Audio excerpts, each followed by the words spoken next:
Hello, Bachu. Let's see this question. The question says a train moving at a speed of 220 meter per second towards a stationary object emits a sound of frequency 1000 Hz. Some of the sound reaching the object gets reflected back to the train as echo. The frequency of the echo as detected by the driver of the train is, these are the four options. And यहाँ पे speed of the sound in air हमें given है 330 metre per second. So first of all हम यहाँ पे की concept use करेंगे. Key concept will be the Doppler effect.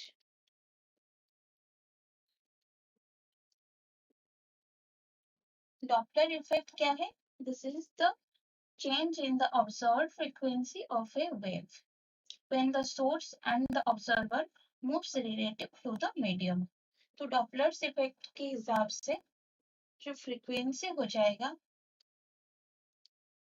तो क्या होगा? Which is equal to mu naught v plus v naught divided by v plus vs. तो यहाँ पे जो म्यू नॉट है, म्यू नॉट क्या है?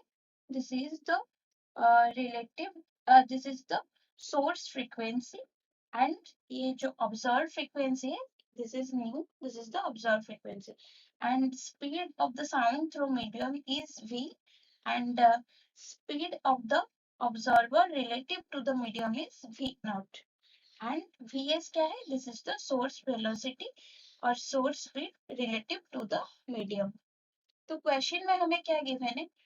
एक ट्रेन मूव कर रहा है 220 मीटर पर सेकेंड से. ये एक ट्रेन है, लेट यहाँ पे एक ट्रेन है तो ये मूव कर रहा है with velocity which is equal to 220 metre per second. तो ये वेलोसिटी क्या हो जाएगा? ऑब्जर्वर की वेलोसिटी हो जाएगा क्योंकि यहाँ पे एक ड्राइवर बैठा हुआ है ट्रेन पे. तो ये क्या है? ऑब्जर्वर है तो इसकी वेलोसिटी क्या है? 220 metre per second towards a stationary object. यहाँ पे एक स्टेशनरी ऑब्जेक्ट और रेस्ट में एक ऑब्जेक्ट है. यहाँ पे लेट एक रेस्ट में ऑब्जेक्ट है, इसकी तरफ मूव कर रहा है train. It emits a sound of frequency 1000 hertz. तो इसमें से जो साउंड निकल रहा है तो उसकी फ्रीक्वेंसी क्या है? फ्रीक्वेंसी ऑफ साउंड और फ्रीक्वेंसी ऑफ सोर्स ये क्या हो जाएगा? 1000 हर्ट्ज यहाँ पे गिवन है. Some of the sound reaching the object gets reflected back to the train as echo. तो ये जो स्टेशनरी ऑब्जेक्ट है यहाँ पे साउंड यहाँ पे रिफ्लेक्ट करके क्या होगा? इको होगा. दैट मीन्स साउंड यहाँ पे रिफ्लेक्ट हो जाएगा. तो ये किस तरफ मूव करेगा? ऑपोजिट डायरेक्शन में ट्रेन की तरफ ये साउंड मूव करेगा. दैट मीन्स यहाँ पे जो ये वेलोसिटी हो जाएगा, सोर्स की वेलोसिटी हो जाएगा वो नेगेटिव हो जाएगा क्योंकि ये ऑपोजिट डायरेक्शन में मूव कर रहा है. और ये आज ये स्टेशनरी ऑब्जेक्ट है तो इसका भी सोर्स का वेलोसिटी क्या हो जाएगा? Which is equal to 220 metre per second. और ये नेगेटिव होगा क्योंकि ये ऑपोजिट डायरेक्शन में मूव कर रहा है. एंड हमें क्या गिवन है? Speed of the sound in air. ये स्पीड ऑफ द साउंड हमें गिवन है 330 metre per second. That means जो speed of the sound through the medium हमें v गिवन है 330 मीटर पर सेकेंड हमें गिवन है. तो इसको हम इस तरह भी लिख सकते हैं. लेट हम इसको इस तरह भी लिख सकते हैं. The frequency of the sound detected by the observer और डिटेक्टेड बाय द सोर्स. हम इसको लिख सकते हैं mu is equal to mu not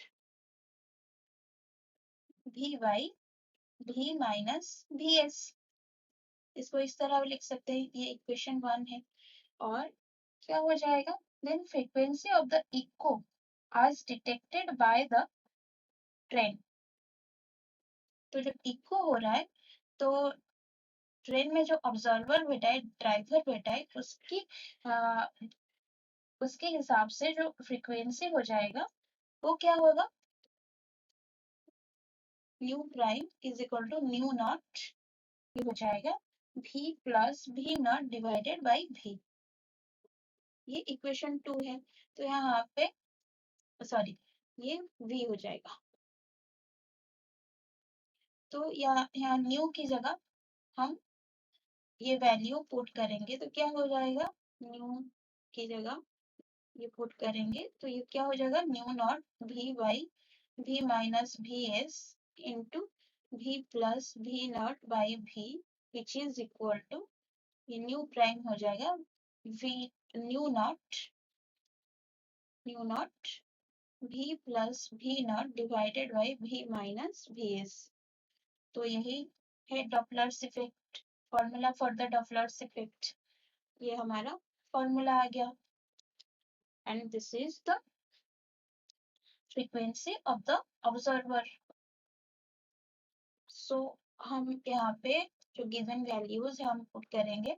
frequency हमें गिवन है new not, frequency of the source हमें गिवन है 1000 hertz into speed of the sound in medium और एयर हमें गिवन है 330 प्लस यहाँ पे स्पीड ऑफ द ऑब्जर्वर हमें गिवन है 220 metre per second divided by v 330 और सोर्स क्या है, सोर्स यहाँ पे नेगेटिव होगा क्योंकि ऑपोजिट डायरेक्शन में मूव कर रहा है और रिफ्लेक्ट बैक कर रहा है, इसीलिए ये नेगेटिव हो जाएगा 220 मीटर पर सेकेंड।